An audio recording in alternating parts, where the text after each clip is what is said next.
से तस्वीरें आ रही हैं जो काउंटिंग की। हाँ, ये शिमला की तस्वीर है और ये सीधा प्रशांत के पास पहुंचेंगे।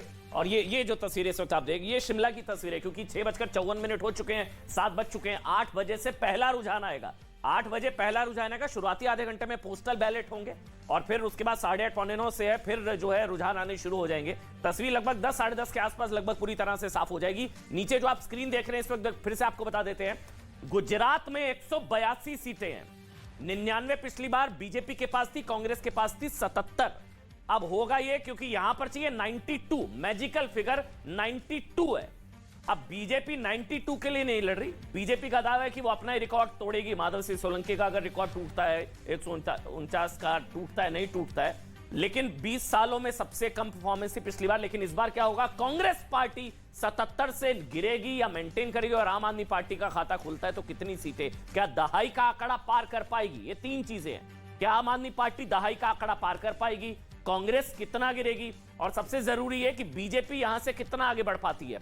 लगातार 4 चुनावों से बीजेपी गिर रही है, 127, 117, 115, 99। और हिमाचल की जहां तक बात, जो बार बार लगातार किशोर आपको समझा रहे थे कि हिमाचल में सत्ता की अदला बदली का इतिहास रहा है। कभी बीजेपी कांग्रेस बीच जैसे, लेकिन इतिहास बदला है। उत्तराखंड में बदला, गोवा में बदला, यूपी में बदला, असम में बदला, 4 राज्यों में बदला है। ये अब ये एंटी इनकम्बेंसी जो कहा जाता है ना, कि एंटी इनकम्बेंसी कोई ऐसा नहीं है कि गिवन है। ये नहीं है कि हर बार एंटी इनकम्बेंसी होगी ही होगी।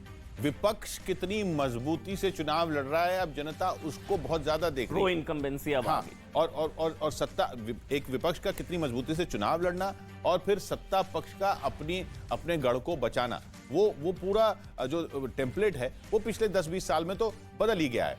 तो अब ये देखिए, जगह जगह अब सूरज जो है वो निकलता जा रहा है, रोशनी होती जा रही है। अभी जो अंधेरे की तस्वीरें थी वो दिन की तस्वीरों में बदलती जा रही हैं। और ये सूरज किस पार्टी के लिए उगेगा, किस राज्य में बीजेपी चाहेगी, दोनों जगह हिमाचल और गुजरात उनका परचम लहराए। लेकिन हिमाचल से कांग्रेस को भी उम्मीद है, गुजरात से शायद कांग्रेस को भी खुद उतनी उम्मीद नहीं है, या आम आदमी पार्टी को भी उम्मीद नहीं है सत्ता की। आम आदमी पार्टी को उम्मीद है कांग्रेस के उसमें डेंट करने की, या विपक्ष में दूसरे नंबर पर पहुंचने की, या ऐसी उनकी अच्छा है। उधर कांग्रेस की नजर तो दोनों तरफ होगी कि बीजेपी कितना बढ़ती है और इधर से आम आदमी पार्टी कितना उनके सीटों को छीन के ले जाती है। लेकिन हिमाचल से बहुत उम्मीद है। पिछले 2 साल से कोई भी स्टेट इलेक्शन कांग्रेस ने नहीं जीता है। जी जी, पिछले 2, और अगले साल 23 में जहां 2 सरकारें हैं, राजस्थान में और छत्तीसगढ़ में, 2023 में वहां चुनाव होना है। इन 2 राज्यों में कांग्रेस की सरकार है, शायद 2 में ही बची है। इसलिए हिमाचल बहुत जरूरी है कांग्रेस के लिए, डू और डाई है जी। और एक तरह से पहला चुनाव नए कांग्रेस अध्यक्ष के लिए, मल्लिकार्जुन खड़गे जी के लिए पहला चुनाव, ये उनके लिए भी उस हिसाब से अहम है। जयराम ठाकुर के लिए बहुत अहम है, क्योंकि जयराम ठाकुर को भी वो करके दिखाना है जो पुष्कर सिंह धामी ने करके दिखाया उत्तराखंड। जी बिल्कुल, तो वो उनको करके दिखाना है। इधर गुजरात के जो बड़े चेहरे हैं, विनोद मोडिया कतारगाम से बीजेपी के, वो आगे चल रहे हैं, पीछे चल रहे हैं। वो एकदम से यहाँ पर वीडियो वॉल पे हमें दिखेगा। गोपाल इटालिया कतारगाम से है आम आदमी पार्टी के, जिनको वो चुनौती दे रहे हैं, जो उनको चुनौती दे रहे हैं एक तरह से कहा जाए।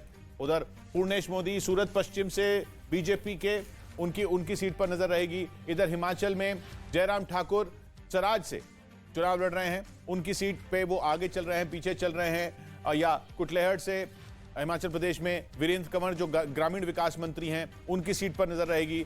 गुमारवी से राजेश धर्माणी पार्टी के सचिव और पूर्व एमएलए हैं कांग्रेस के, उनकी सीट पर वो आगे चल रहे हैं, पीछे चल रहे हैं, चुनौती दे पा रहे हैं, नहीं दे पा रहे हैं। ये सारे समीकरण इस स्क्रीन के जरिए दिखते रहेंगे, ये सारे फैक्टर इस स्क्रीन के जरिए दिखते रहेंगे। ये सारा विश्लेषण इस स्क्रीन के जरिए करने के लिए हमारे साथ एक्सपर्ट्स रहेंगे। तो चलिए, और आएंगे कैसे सबसे तेज ये नतीजे, वो प्रशांत बता रहे हैं। जी, वो जो रिजल्ट हब है वहां देखिए, वो कंप्यूटर जो लगे हो ना, वहां पे एक के बाद एक, वहां पे सीधा हर काउंटिंग सेंटर से सीधा वहां आएगा और वहां से सीधा आपकी स्क्रीन पर जाएगा।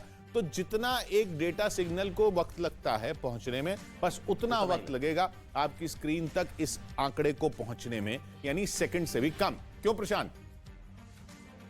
बिल्कुल बिल्कुल सही कह रहे हैं किशोर आप। ये समझ लीजिए कि जितने सिस्टम यहां पर लगे हुए हैं लाइव रिजल्ट हब में, ये सीधे काउंटिंग सेंटर से जुड़े हुए हैं। यानी वहां जो फिगर्स रिफ्लेक्ट होंगे वो सीधे हमें यहां दिखाई देंगे। और इतना ही नहीं, हर काउंटिंग सेंटर पर हमारे तमाम ऐसे संवाददाता हैं जिनकी मौजूदगी है, और सीधे इस फोन पर उनका कॉल आएगा और ये सीधी इंफॉर्मेशन हम अपने दर्शकों तक पहुंचाएंगे। देश के number 1 news channel news 18 India पर पूरी व्यवस्था कर ली गई है। हिमाचल और गुजरात के हर काउंटिंग सेंटर पर जहां जहां भी यहां मतगणना हो रही है वहां हमारे तमाम संवाददाता मौजूद हैं और ये सिस्टम उन्हीं तमाम मतदान केंद्रों से माफ कीजिए उस सेंटर से जुड़े हुए हैं जहां ये काउंटिंग हो रही है और वहां से सीधे नंबर्स हम तक पहुंचेंगे, यानी कि बगैर हेरफेर और बगैर देर सबसे पहले न्यूज 18 इंडिया पर सीधे सटीक सबसे तेज रिजल्ट हम आप तक पहुंचाएंगे। 8 बजे मतगणना शुरू होगी, उसके पहले की हलचल की कुछ तस्वीरें हम तक पहुंच भी रही है, लेकिन क्या रिजल्ट्स आ रहे हैं और सबसे पहले जबकि पोस्टल बैलेट पेपर की काउंटिंग शुरू होगी और तकरीबन आधे घंटे बाद ईवीएम खुल जाएंगे, क्या रिकॉर्ड बनने जा रहा है इस बार, किस तरह के रिजल्ट्स हिमाचल और गुजरात में, ये सीधे इस लाइव रिजल्ट हब से हम अपने दर्शकों तक पहुंचाएंगे। न्यूज 18 इंडिया के जरिए सबसे अच्छी, सटीक और तेज खबर दर्शकों तक पहुंचाने के लिए ये एक बेहद अच्छी व्यवस्था रोक रहा हूं